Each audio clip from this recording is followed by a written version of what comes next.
I've lived my life as easy and as simple as possible.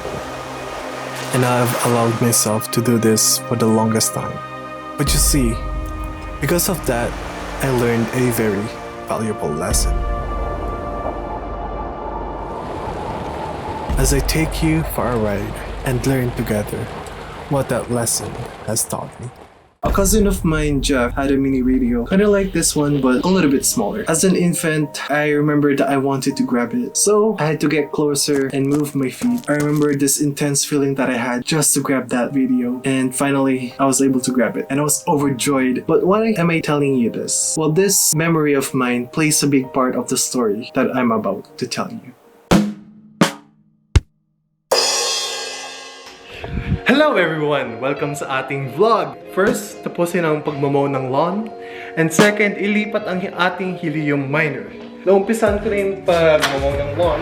Ngayon, ang kailangan ko na lang gawin, tapusin ang the rest. Oh, it's dark. Yung current helium miner natin ay nasa master bedroom. Ito yung ating helium. Since merong butas sa garahe, and I'll show you that right now. So, yung butas ay nandun sa taas. Meron siyang saksakan dito, sarili yung saksakan. So currently, yung butas ng garahe over here, somehow lalagay natin yung cable and put it somewhere above there. Natapos ko na dito pero kailangan ko pa i-even out. Ang una natin gagawin for now, gamitin na muna natin yung low mower. Since yung low mower natin ay electric, i-charge na natin dito. So without further ado, umpisan na natin yung paglipat ng ating helium miner. Uunahin pala natin yung paglolo ng mon. Back to the story. You see, when I was just a child running around the house, I was happy and I was not worrying about anything. Every morning that I wake up, I can smell the freshly cooked garlic rice with a hint of bird smell that my yaya used to make me. There were also the cuts of the tips and sides of the hot dogs with runny eggs that goes with the rice. There are also the freshly clean clothes in my closet. I was just living the dream, baby. And thinking about it now, something about that felt unsettling. Ang bigat. Nalapot na po yung ating weed whacker. Cover po ako sa, ano ba sa Tagalog niya ito? Damo. Ganito po yung karami nating na dito hanggang dun sa wall.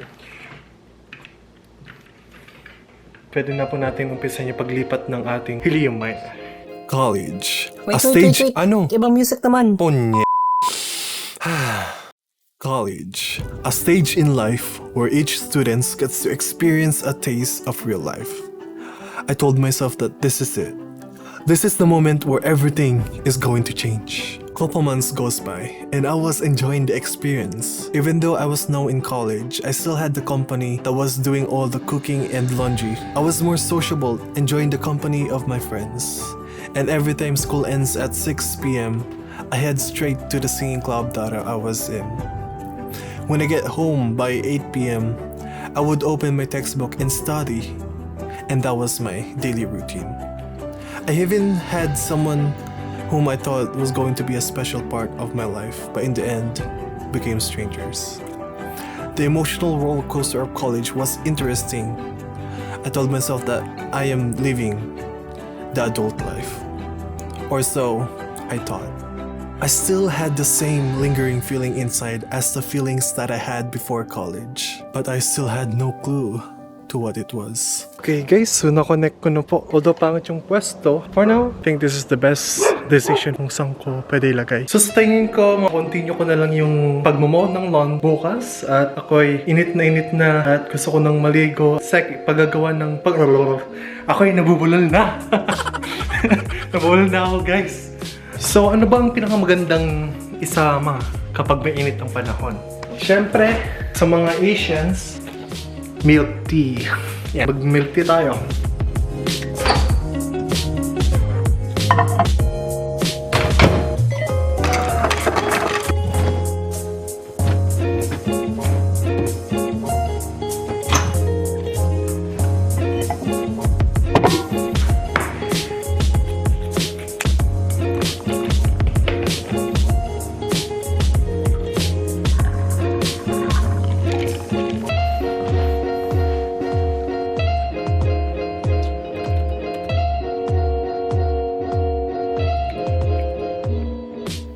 Kinabukasan later.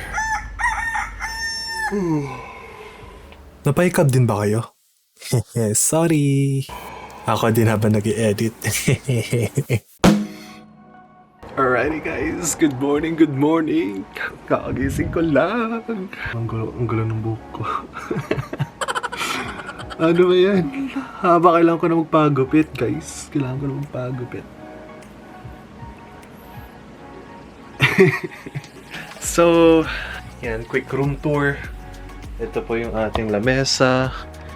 May mga noodles po, sprinkles, seaweed, mga papeles. And yung isa kong camera, on-camera shot. Like yung nakaupo lang ako dito. Tapos yung view na makikita nyo, ayan. Pero nakasindi lahat.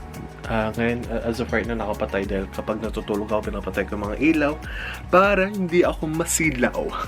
And dito naman, meron po tayong Starbucks, cookies, some blueberries, protein drinks, some getes, and some grapes. And then dito po yung ating setup. Dalawang monitor ko, mga accessories. Since the first vlog, nilipat ko na dito yung kama ko. Yan, meron akong couch, gitara, yung makalat kong closet na hindi ko pa inaayos. And then also meron tayong light dito. Kapag gaganon mo, wow, magic!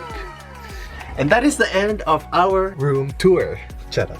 Since morning ngayon, I wanna start with positivity sa aking buhay na one day, alam ko na I will make it, I will be successful in life, na mapupunta ko and ma-achieve ko yung mga gusto kong ma-achieve sa buhay, and one of them is being a YouTuber. Law of attraction guys, law of attraction, manifestation. Gusto kong sabihin sa sarili ko at sa video at sa lahat na sa inyo that I will make it, I will be successful.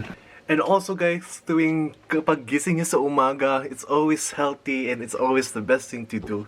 Kapag gising nyo, and to say to yourself na it's always a good morning, that you are always thankful na there's another day, there's another adventure and opportunity for you to have another experience at life, to have the experience that you want to experience. So sobrang daming experience, ang dami ko lang experience. Charot. Anyways, yeah, always be grateful. Sana ma-enjoy natin and magawa natin yung mga gusto nating gawin. And yun lang gusto kong sabihin ngayong umaga. And let's continue sa linis, laba.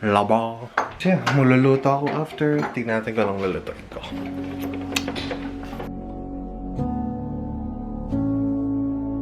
Last year, I figured out what was bothering me all these years.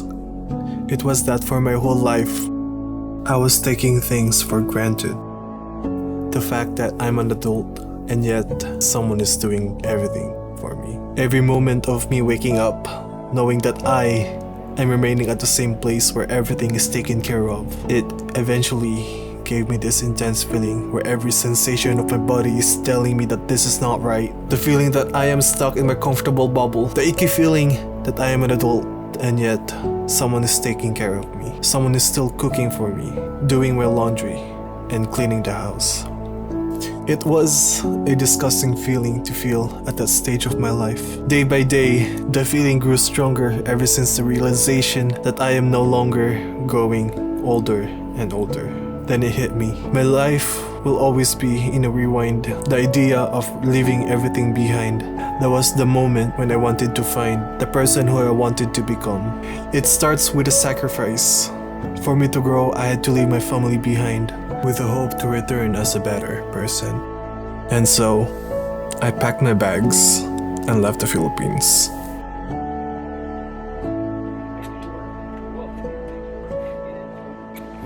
Okay guys, so tapos na po ako maglinis and nakapag-relax na po ako, nakakain na po ako. So babalik po tayo sa labas at i-continue po natin yung ginagawa po natin kahapon. It's always a good idea na mag-listen sa podcast habang nag-work tayo. I arrived in Alaska to my brother's new house with a responsibility to take care of it. 11 months has passed and I truly felt that I've become a different person. But I still got a long way to go. Remember the story about the mini radio, of how much I wanted to get the radio to my hands. This time, the dedication and will of wanting to become a better person, a person with responsibilities, a person who've taken a big leap to alter the course of his life for the better. Throughout this video, I've showed you my story in my perspective, from the place where I grew up to the place where I wanted to be. A place not necessarily a location, but a place for self-realization. It was an interesting journey, and the things I felt is now part of my everlasting memory. It transformed me to become the better person who I've always wanted to become. The lesson that I've learned in this story is that if you listen to what our hearts desires, it will lead us to something greater. A place where we can be happy despite the uncertainty of the future. Because at that moment, the only thing we can be certain is about following our hearts. Okay, anyways, so maraming salamat sa pagpanood sa ating video at sa ating vlog, and I hope you enjoyed it kahit na naunti lang yung nangyari sa vlog, pero I hope that you got a lot of it. At sana you guys, I hope that you guys you hope ano ba? Okay guys, I hope na you guys will I hope that you guys will have a wonderful day, and sana na maging masaya kayo. That's all, and goodbye. Peace out. Or peace.